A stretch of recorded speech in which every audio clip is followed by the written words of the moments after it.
So today we'll be knitting the long-tailed tubular cast on. This is a cast on that works really well for socks and hats because it's really stretchy and works extremely well with 1x1 rib. So we'll start with a slip knot, leaving a tail end of approximately 4 times the width of the piece that you want to be working on. I've probably gone a bit long here for my swatch, but that's fine. So slip your needle into a slip knot with the tail end at the front, the long end at the back. Hold it like this in your hands, so around your thumb you've got the tail end and around your pointer finger you've got the long end. So the slip knot counts as your first stitch. I'm going to be casting on 30 stitches to work with. So you start by going under the long end, over the tail end and wrapping it around. You'll see you've created your first stitch. Now that's going to act as a purl stitch, can you see? So you've got this little bump going over the front, that's why it's going to work well as a purl stitch. So to create your knit style stitch of your 1x1 rib, you're going over the tail end and under,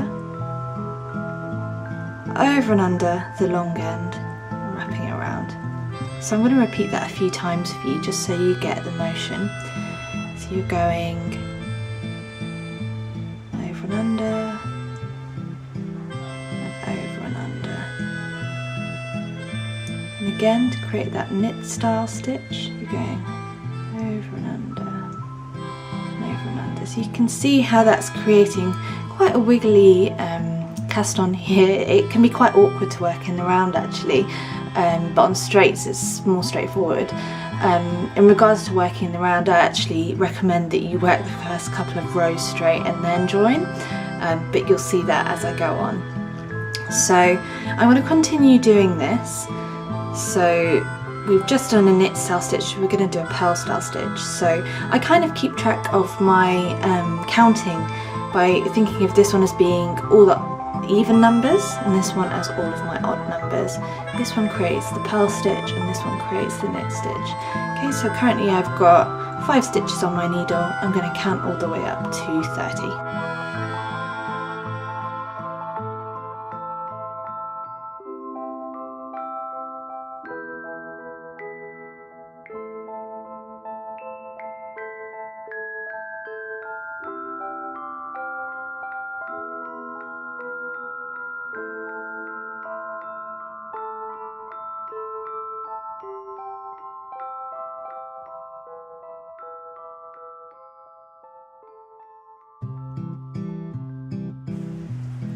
And this is 30. Okay, so I've got them all on my needle.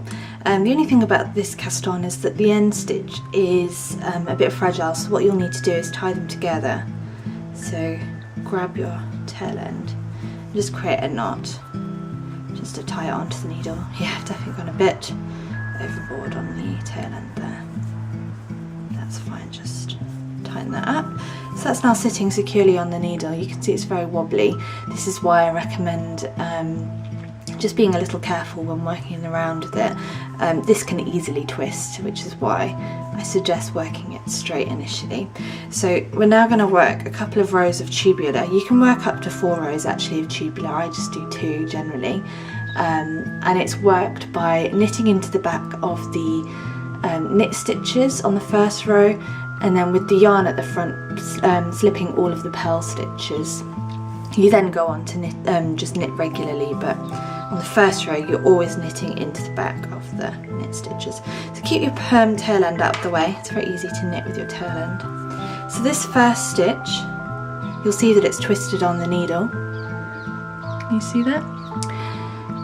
So you're going into the back just to correct the orientation of the stitch. So knit into the back of the stitch. Then with your yarn at the front, you're slipping that purl stitch. And put your yarn towards the back again so you can knit into the back of the knit stitch. And then with your yarn at the front, you're slipping that purl stitch. So you're going to do that across the entire row.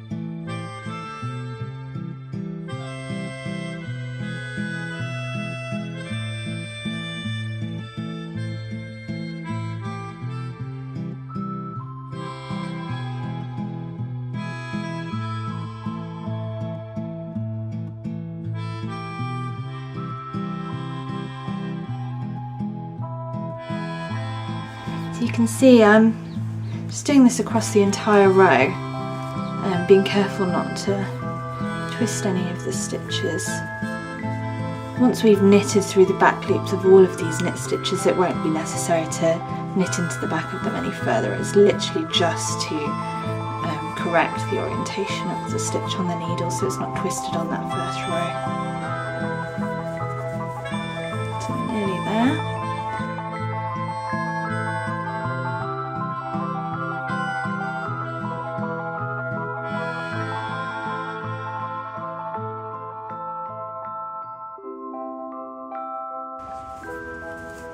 Okay, so we've done our first row of tubular. We're going to go back and do one more row and then we'll be good to continue knitting our 1 by 1 rib. So remember, you only need to knit into the back of the loop the first time. This row we're actually just knitting regularly all those knit stitches, but still slipping purlwise the purl stitches with the yarn at the front, remember, as well.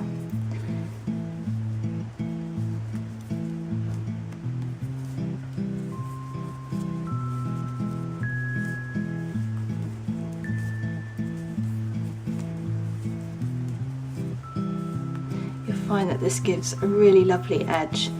What's nice about the tubular cast on is that it not only is it very functional and practical, has a lot of stretch and things like that, but it's also very pleasing to look at. It's kind of reminiscent of the sort of ribbed edgings that you find on machine knitted garments.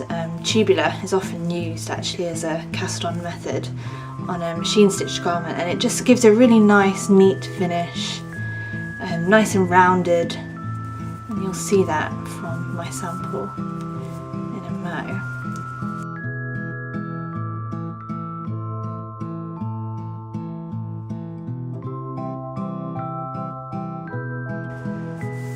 Okay, so that's my second row of tubular done.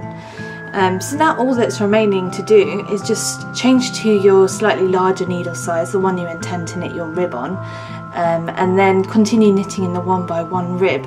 I'm going to do a couple of rows just to show you how the 1 by 1 rib with the tubular looks just a little bit further along.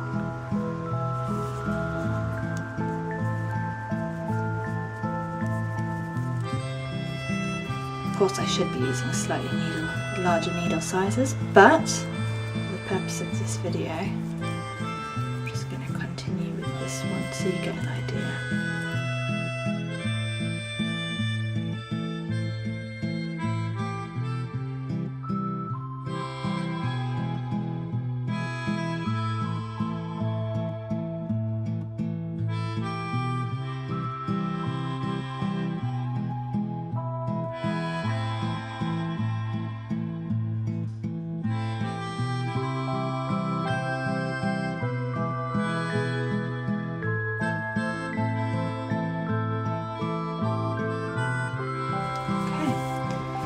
So actually you can probably see now, here's that lovely neat edge. It's nice and stretchy as well.